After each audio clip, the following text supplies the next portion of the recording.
welcome United States Senators Jeanne Shaheen and Maggie Hassan, Representatives Annie Kuster and Chris Pappas, Commissioner of the New Hampshire Department of Transportation Victoria Sheehan, and the President of the United States, Joseph R. Biden, Jr.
Thank you.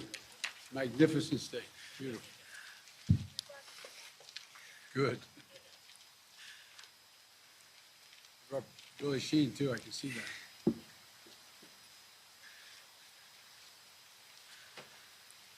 Well, good afternoon, everyone. My name is Victoria Sheehan, and I'm the Commissioner of the New Hampshire Department of Transportation.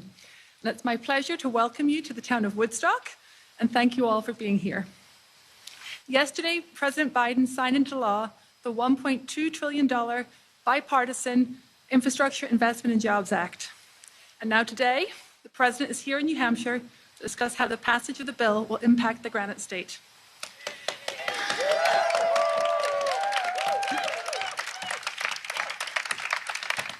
Joining me are United States Senators Jeanne Shaheen and Maggie Hassan,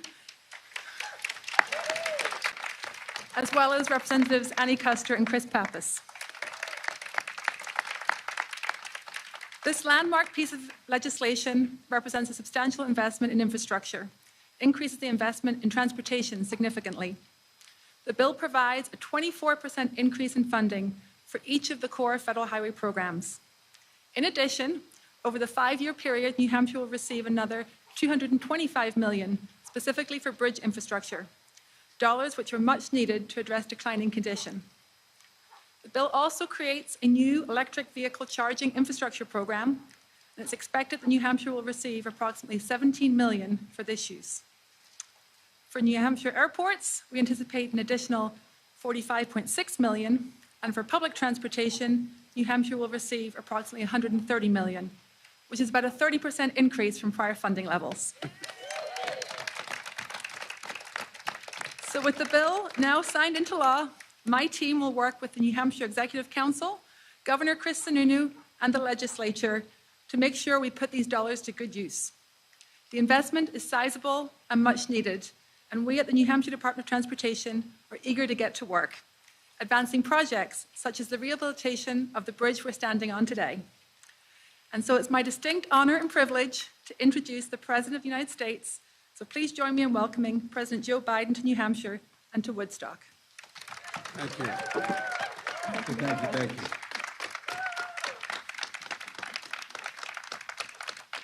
Before I officially start, Billy, you have something you have to give your wife. I got to remind you, okay? Okay, you got it? Okay, you got it. All right. Folks, it's a great honor to be here. It really is.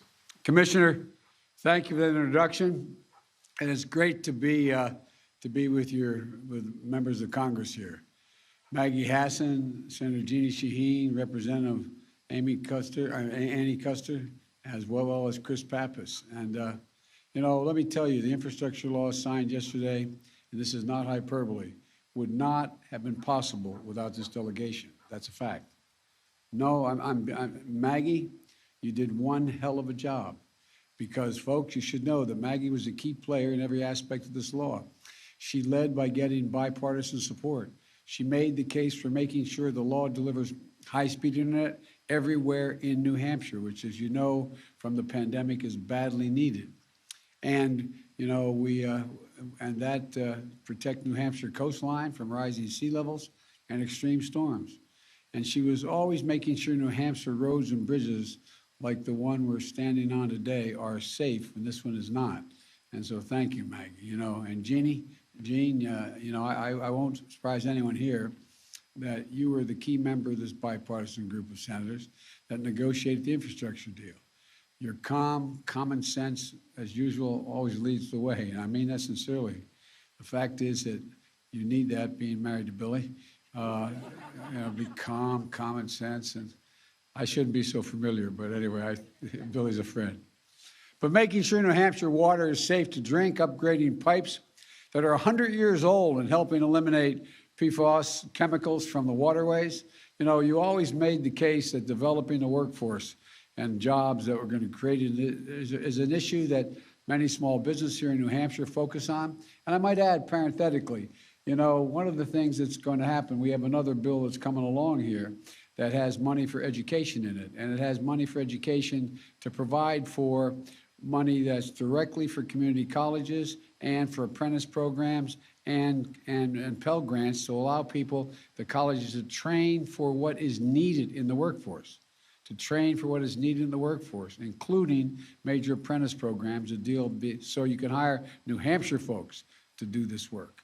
And folks, Annie Custer's an old friend, and many times, how many times do we talk about New Hampshire parents during the pandemic who are worried about not having high-speed internet at their home, children learning remotely, especially here in rural New Hampshire. And every time this issue came up, you were there reminding us and making the case she did, as she did in every element of the bill. And Chris, he was a key member of the committee that got this bill across the finish line. Because the truth of the matter is getting big ideas into a bill is hard work, and technical data is required. It requires getting into the nitty-gritty and details without losing the big picture. And that's exactly what you did, Chris. You always remember the big picture and always making an economic case for the investments and how they're going to matter to real people across the country, but particularly here in New Hampshire. And how clean water, access to the internet, rebuilding bridges, and everything in this bill matters to individual lives of real people. This is not something abstract. Folks, it's not hyperbole to say that your delegation is laser focused on your needs, the people of New Hampshire, the concerns that are discussed around our kitchen tables. This isn't esoteric. This isn't some gigantic bill. It is, but it's about what happens to ordinary people. Conversations around those kitchen tables that are both profound as they are ordinary. How do I cross a bridge in a snowstorm? What happened? No, think about it. You know, you're in a situation, what happens if the bridge collapses and there's a fire on the other side? It's going to take 10 miles longer to get to the fire. People can die. I mean, this is real. This is real stuff. What does it mean if a school bus or water treatment trucks or logging trucks can't cross? It means jobs, it means time, it means energy. More broadly, how do we emerge from this pandemic, not just with a little breathing room, but a real fighting chance to get ahead?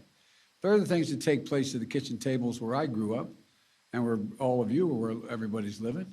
And Maggie, Jean, Annie, Chris, and me, we all ran for office to help answer those questions, the questions at the kitchen table.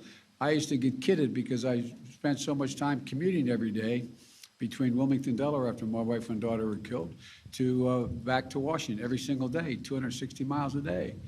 And I'd ride home and I'd look out the window. This is the God's truth, just outside of Washington. And I'd go through a long stretch of residential neighborhood.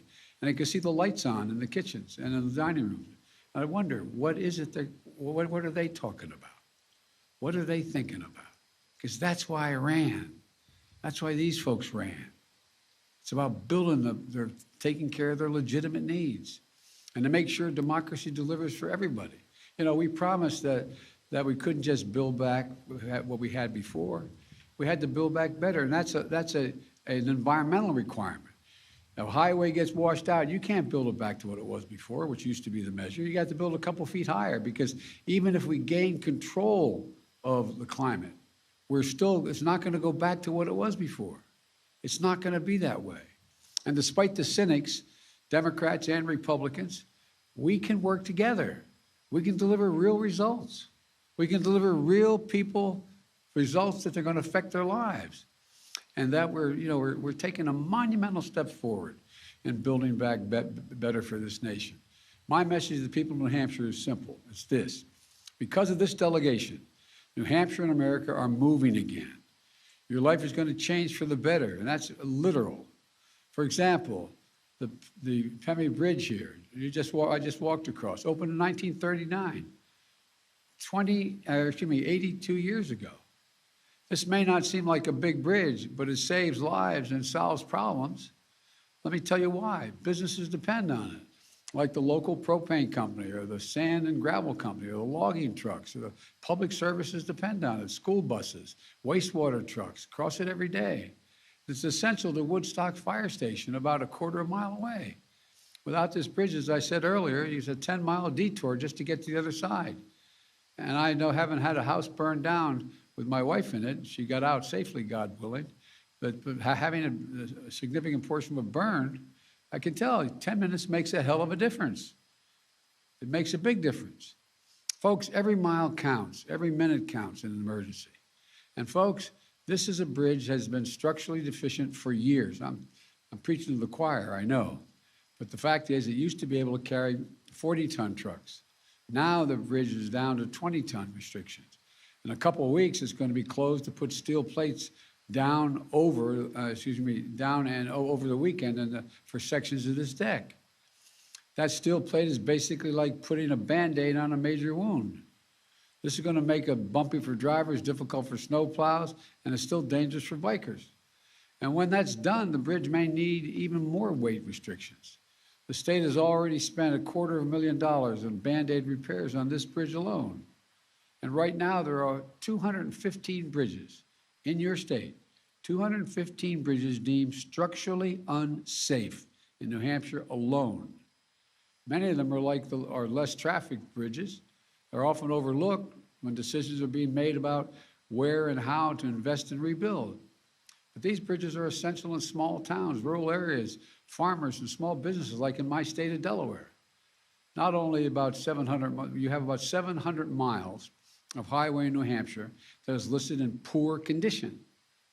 Driving on these roads that need repair costs New Hampshire drivers an estimated extra $476 every year per person driving in gas and repairs and longer commute times. That's $476 in hidden tax on New Hampshire drivers as a result of deteriorating infrastructure. But thanks to the infrastructure law, we're going to make the most significant investment to modernize our roads and our bridges in 70 years. The law is going to speed up replacement of bridges by at least a year and allow New Hampshire to invest in other critical infrastructure needs. Thanks to the congressional delegation, this law also represents the most significant investment in passenger rail in 50 years in public transit ever. Here in New Hampshire, that means replacing about 1/3 of the transit vehicles, buses and the like, that are past their useful life. And what it means, you'll be safer, you'll get to where you're going faster, and you'll save money. And this means jobs for folks making these upgrades. It's estimated it'll create up to 2 million jobs extra a year and up to 16 million jobs nationwide. Good paying jobs, union jobs, jobs you can raise a family on, jobs that can't be outsourced. And that's not all. The bipartisan bill is going to mobilize our ports and our airports and freight rail to make it easier for companies to get goods to market, reduce supply chain bottlenecks we're experiencing now. I just had to convince the ports of Long Beach and Los Angeles, where 40% of all products come into the Western United States, to stay open 7 days a week, 24 hours a day, because they're backing up ships and container vessels for miles and miles and miles, hundreds of them. And that's the reason why you don't have things on the shelves. Why? Because people were dying of COVID in the eastern part of the Pacific, or the western part of the Pacific, making the products that we're in fact buying here in the United States of America, or the products that go into the products we buy. Folks, we're going to lower costs for you and your families. This congressional delegation, we're going to start by replacing 100% of the lead water pipes and service lines in the United States and address PFAS as a dangerous forever chemical that is a threat to drinking water here in New Hampshire. Every American, every child should be able to turn on the faucet and drink clean water, which will also create thousands of good-paying jobs for plumbers and pipe fitters replacing these pipes. You know, in every meeting about this law, this delegation made it clear that high-speed internet is essential as clean water and electricity.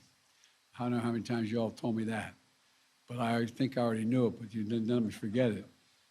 And now, not just in New Hampshire for New Hampshire families, but New Hampshire businesses as well. Today, 1 in every 10 New Hampshire households doesn't have internet subscriptions. And in a lot of places, there's no broadband infrastructure at all. And the law is going to make high-speed internet affordable and available everywhere in New Hampshire, urban, suburban, rural. It's going to create jobs laying down those broadband lines. In the 21st century America, no parent should ever have to sit in a parking lot of a fast food restaurant to connect to the internet so their kids can do their homework or they can get their job assignment. Really, think about it. This law also builds on our resilience to extreme weather. Southwestern New Hampshire, there have been 200-year storms in recent years. Hurricane Irene hit New Hampshire really hard. And you all know that every winter power will go out from ice storms. Well, from 2010 to 2020, extreme weather events cost New Hampshire $500 million in damages. Nationwide extreme weather events cost this year, $99 billion in damages. I can tell you because I flew over almost all of it.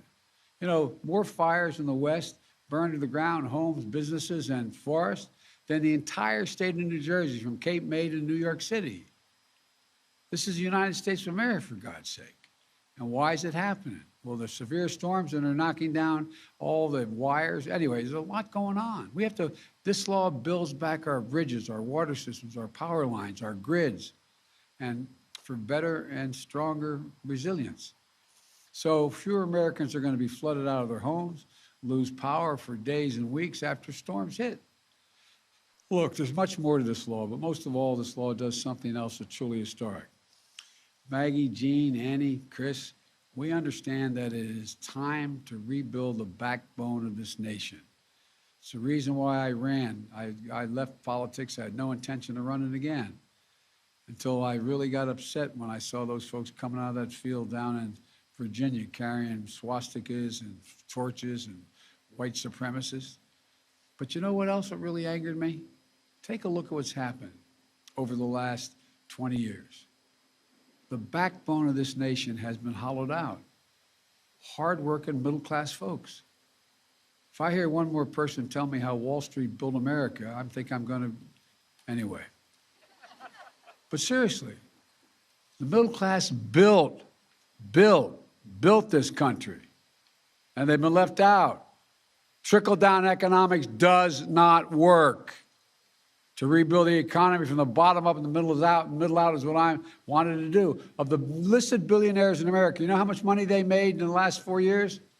$1 trillion. I'm a capitalist. You want to be a billionaire and a millionaire? That's great. Good for you. But pay your fair share. 550 corporations in the Fortune 500. Guess what? I misspoke. 55 corporations of the Fortune 500 made $40 billion last year. Did not pay one single penny in taxes. Who pays it? Y'all pay it, as they say in Southern Delaware. Y'all do. For real. Think about it. This law, and so that's why this bill is paid for. Look, it's long overdue promise. It creates better jobs for millions of Americans. And I want to be clear, especially here in New Hampshire.